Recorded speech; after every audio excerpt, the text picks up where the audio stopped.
In the 17th century, the Indian subcontinent was firmly under the heel of the Mughal Empire and the Deccan sultanates. Temples were actively demolished, and a crushing tax called the jizya was imposed on the population purely based on their religion. Raised on the epic battles of the Mahabharata, young Shivaji Bhonsle was taught by his mother that fighting injustice was a moral duty. Those teachings seeded a lifelong ambition, Hindavi Swarajya, or independent Hindu self-rule. To achieve that, he had to master the Deccan. In this jagged, elevated terrain, true power didn't come from massive field armies.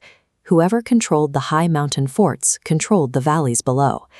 At exactly 16 years of age, Shivaji captured the high-altitude Torna fort. He recognized how these steep, rugged ridges provided immense defensive leverage against larger, more traditional forces.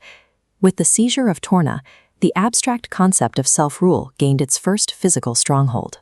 A new regional threat now occupied the high ground. The Bijapur Sultanate quickly retaliated. They sent their most massive, ruthless general, Afzal Khan, to crush the young rebel. This tactical map shows the reality of asymmetric warfare. Unable to survive an open-field battle against Khan's massive machine, Shivaji forced their rigid columns into dense terrain. Feigning friendship, he lured the giant general to leave his army and march into the jolly forests alone. Shivaji anticipated a trap.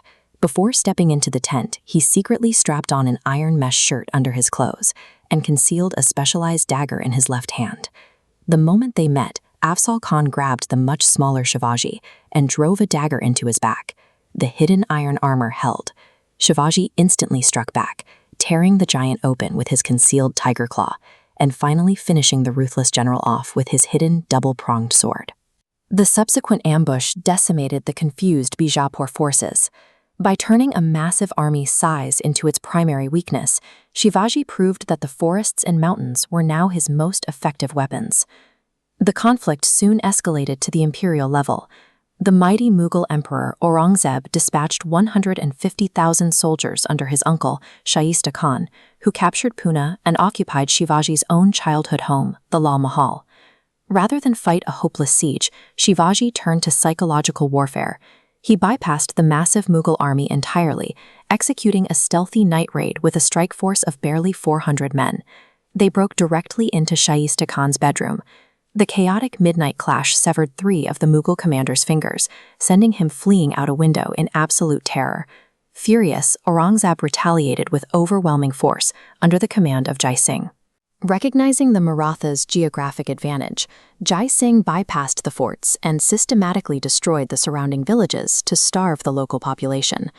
Facing the annihilation of his people, Shivaji made a pragmatic choice.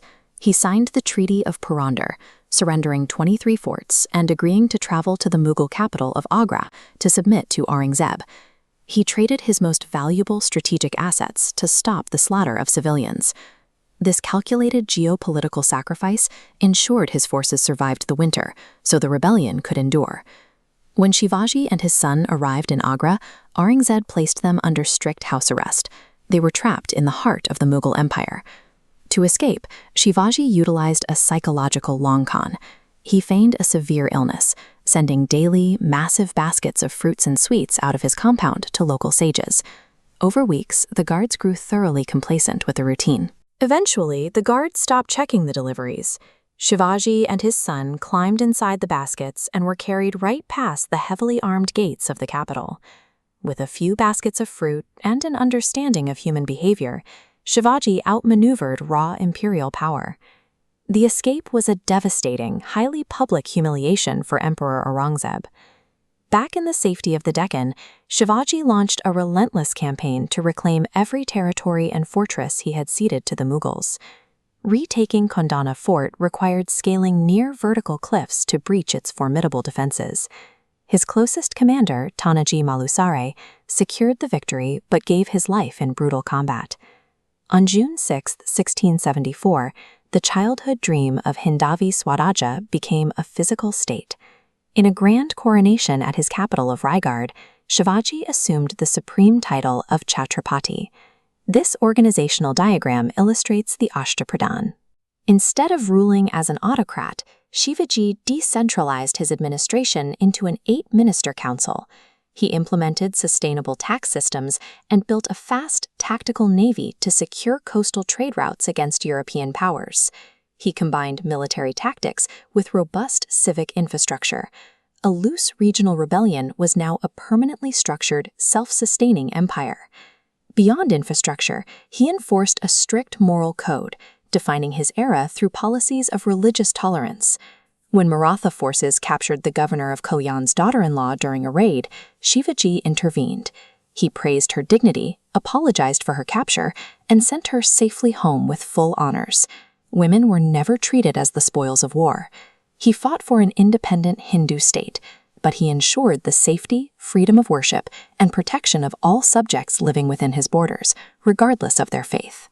Chhatrapati Shivaji Maharaj ensured that the principle of Swarajya would remain a viable model of governance for generations to come.